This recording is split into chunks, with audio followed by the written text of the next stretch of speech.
So here we are, 1 week away from the ATF's arbitrary and made-up deadline for America's gun owners to register upwards of 40 million firearms, or we all become felons. Let's talk about the government's pistol brace rule, which takes effect in just a few short days. We all knew this was going to be a disaster for gun owners and a disaster for the ATF to enforce it, and it's looking like we were right on all fronts. But before I get started with explaining where this thing is at, hit that subscribe button down below and sign our petition to the ATF against their pistol brace rule before it's too late. If you own one of the 40 million pistol brace equipped firearms, then there's a good chance you're in the same boat that frankly I'm in. On May 30th, you've got to have those things registered with the ATF, or else you might be considered by the ATF to be in possession of an illegal short-barreled rifle. The penalty for which is 10 years in jail, a $10,000 fine, or both. That's right, millions of law-abiding gun owners could be arrested and go to jail as soon as next Wednesday. It's hard to undersell the scope of this gun control effort. Before the government targeted them, estimates were that pistol brace equipped firearms were somewhere around 20% of the entire AR platform sales market. And the AR-15, of course, is the most commonly owned rifle in America. That's right, we're talking about the most common configurations for the most common rifle in the country. It makes this the single largest gun registration drive in American history. Now here's some background on how we got to this point. The National Firearms Act of 1934 essentially outlaws civilian possession of short-barreled rifles, which are firearms that have barrels shorter than 16 inches unless you register them with the federal government and pay a $200 tax. The ill-fated concept of the 1934 law was basically to make it extremely difficult to own a concealable rifle. But thankfully, it never regulated ordinary handguns or pistols the same way. Today, most pistol brace equipped firearms are not rifles at all. Legally speaking, they are, or at least have been, pistols because they fall under 26 inches in overall length. They have that barrel that's shorter than 16 inches that we just talked about, and they have no forward grip. Pistol brace firearms are not designed to be fired from the shoulder at all. They were actually designed to be fired like a handgun with the brace wrapped around the shooter's arm. They were originally developed for disabled shooters, but they quickly became popular for shooters everywhere. For about a decade, the ATF held the official position that these firearms were legally speaking pistols, and therefore they were not subject to the National Firearms Act of 1934 at all. But after 40 million of them were sold, I guess they changed their mind. They just decided one day, after a politically motivated Joe Biden and Justice Department ordered them to reclassify these firearms as short-barreled rifles anyway and subject them to the NFA.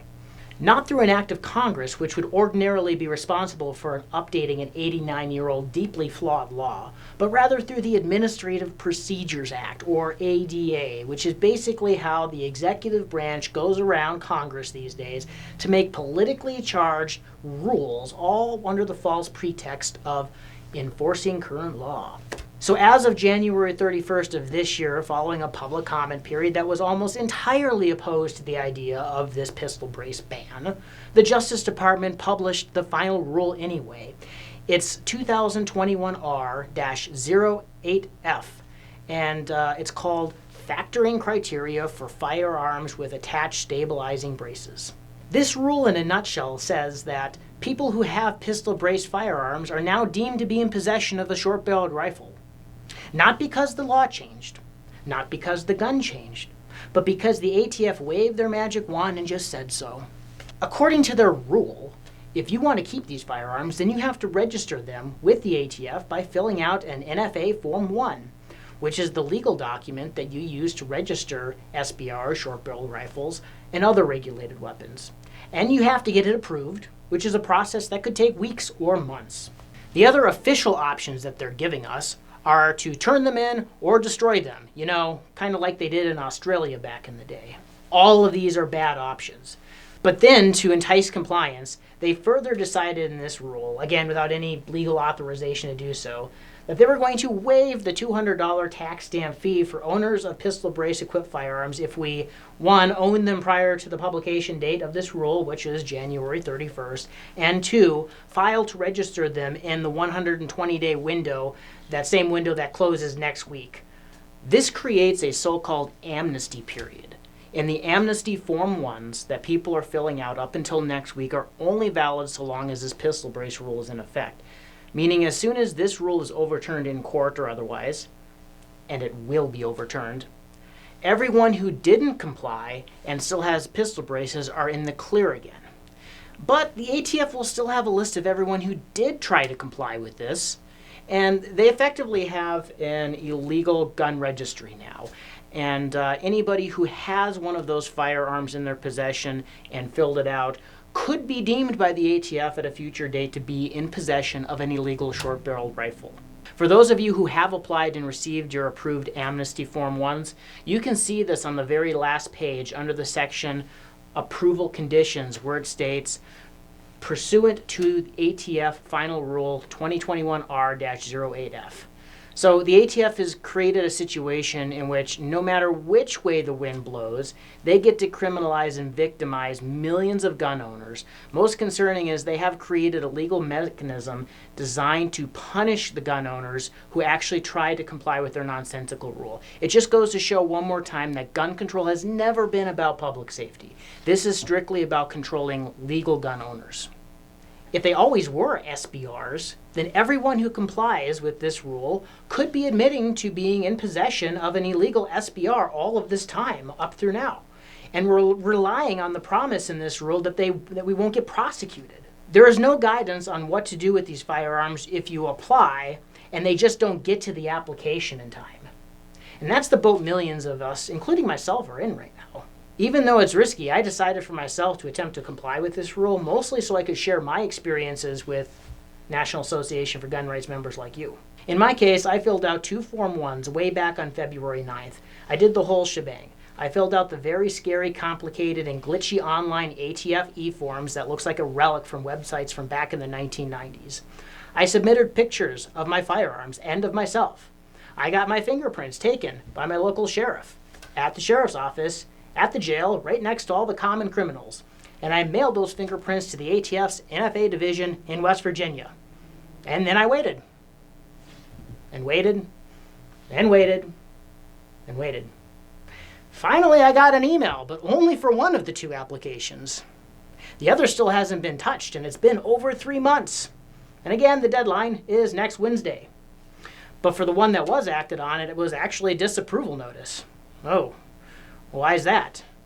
Well, turns out it was because the model number I chose for the firearm in the ATF's own drop-down menu on their online website was 1 character off from the model number engraved on the firearm, and it was a font discrepancy between the letter I and the numeral 1. We also had a staffer here get denied because the photograph of himself that he submitted was too zoomed out. And anecdotally, there have been some really stupid reasons why these are getting denied. If you've got a story, please feel free to share it in the comments below. Just please don't give us any specifics on your case. Thankfully, that was mid-April. So I decided to go back in and manually correct my application, but you can't. You have to start a whole new application, which means another trip to get fingerprint cards. But I did it, and to this day, a week before the deadline, neither of my 2 applications have been acted on. So then I personally called the ATF's NFA division last week. And after waiting on hold for 20 minutes, which is actually not that bad for them, the friendly lady looked up my applications and told me to keep waiting and they just have not been acted on. Then I asked her, well, what happens next Wednesday? What should we do? And she told me that their bosses have not told them what to tell people who are worried their applications will not be approved before the deadline. And this is the scenario many of you are in right now too. If you got yours approved, then you're one of the lucky ones. Congratulations, awesome, that's great. But, or maybe you're the unlucky one, depending on how you look at it. But on May 31st, 3 things will happen. 1, everyone who owns a pistol brace firearm but did not file their Form 1s in the amnesty period, well, you could be committing a felony. 2, everyone whose applications have not been acted on could also become felons. Will we have to destroy these guns and or the braces that are attached to them? Will we have to render them temporarily inoperable and separate out the pistol brace from the rest of the firearm? Can we do so without being accused of having intent to manufacture it because the parts are too close together and are safe? I wish I could tell you the answers to these questions. Believe me, our folks on the phone are getting them every day. The ATF just won't tell us. They won't give us any further guidelines on it. Then 3, all of the applications that will be disapproved after May 30th for other total BS reasons.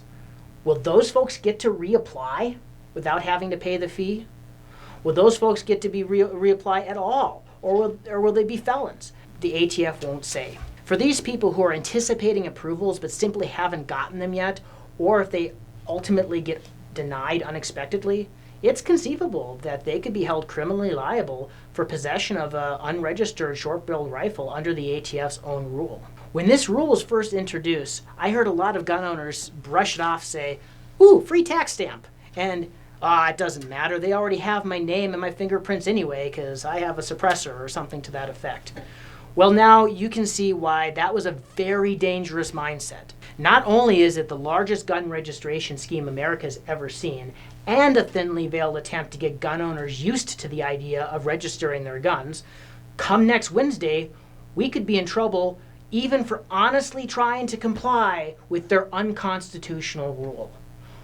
What is the ATF going to do about this? Why are they refusing to say? Worse, even if the ATF does nothing to go after people who they think were in violation of this rule, that might not stop the Soros-backed prosecutors from seizing on this moment to go after people who applied. Newsflash, we could start seeing charges or stack charges immediately in criminal prosecutions next week. This is unacceptable. Last month, Biden's ATF director, Steve Dettelbach, appeared before the House Judiciary Committee. He was a blathering idiot. He couldn't answer what the agency's plan was for dealing with all of these applications, hundreds of thousands, if not millions. Nor could he even tell us what was going to happen to all of us after May 30th. Congressman Jim Jordan and Congressman Thomas Massie thoroughly embarrassed him, and they went on to file a resolution in the House to overturn this so-called rule. It's HJ Res 44. By the way, you should call your congressmen and senators right now and demand they pass it. HJ Res 44. The number is 202-224-3121. That's the congressional switchboard. Call that number 3 times. Once for your congressman, once for your first United States senator, and once for your second United States senator. Yes, please call if your senator is a bleeding heart communist. Even some of them have a deep inner goo-goo belief that government's there to do good. Even if they won't say it publicly, they might quietly press Biden and the ATF to do something to fix this disaster of their own making. Bottom line is we have to do everything in our power to demand answers from the ATF. Realistically, the best case scenario is for them to abandon this rule completely before next week and go back to the guidance that was issued prior to January 31st that said pistol braces were okay. You can also sign your emergency petition to the ATF to do just that in the description below. We're delivering these daily right now. And given how many gun owners are in jeopardy, it's possible that they might simply delay or abandon this rule altogether. It is possible. I don't want to say that it's likely. It's going to be an uphill climb. But you may remember a few years ago we had to have this fight with Barack Obama's ATF when they were trying to ban green-tip ammunition, 223 ammunition, very, very common stuff. And getting these petitions to the ATF was the key in winning that fight. We won that fight, and they abandoned that rule. So it is possible. Please sign your petitions. Please keep the pressure up, even if we only have one more week to do this. I don't want to stir up false hope.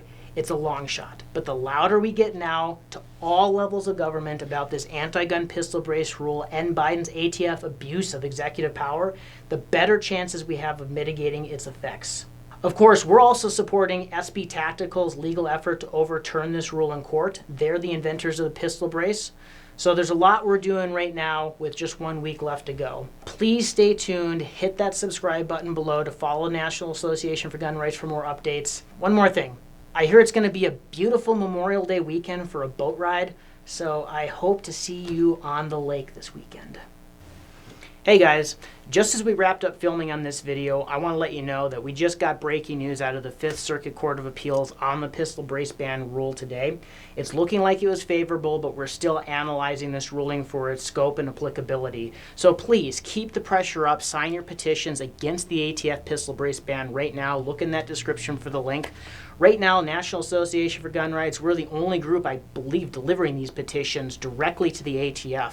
We're faxing them all day long, and we will be all the way way up until next week, and even after that if we have to. So please sign your petitions.